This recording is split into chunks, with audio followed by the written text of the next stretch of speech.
मोतिहारी के चिरैया ढाका में प्रशांत किशोर ने जनसंपर्क किया। बोले, सरकार सस्ता डेटा देने की बात करती है। बिहार को सस्ता डेटा नहीं बल्कि फैक्ट्रियां चाहिए। बिहार विधानसभा चुनाव के दूसरे चरण का प्रचार तेज हो गया है।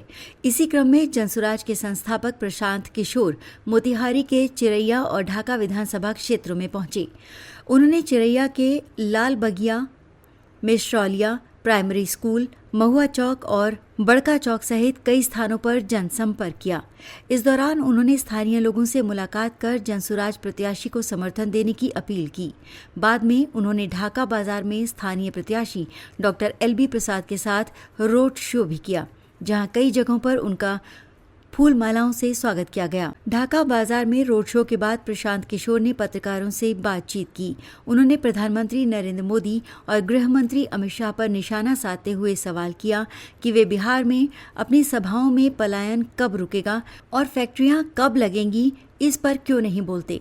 उन्होंने ये भी पूछा कि सम्राट चौधरी 7 लोगों की हत्या के अभियुक्त होने के बावजूद उप मुख्यमंत्री कैसे बन गए। किशोर ने कहा कि सरकार सस्ता डेटा देने की बात करती है, लेकिन बिहार को सस्ता डेटा नहीं बल्कि फैक्ट्रियां चाहिए, ताकि बाहर गए बिहार के युवा वापस आ सके। उन्होंने बताया कि ढाका से कम 1 लाख युवा पढ़ाई और कमाई के लिए बिहार से बाहर गए हैं। उन्होंने ढाका की जनता से अपील की कि वे अब डर कर वोट ना दें। उन्होंने कहा कि जनता सालों से मोदी नीतीश के डर से लालू को और लालू के डर से मोदी नीतीश को वोट देती रही है। प्रशांत किशोर ने ढाका विधानसभा के मुस्लिम मतदाताओं से विशेष अपील की।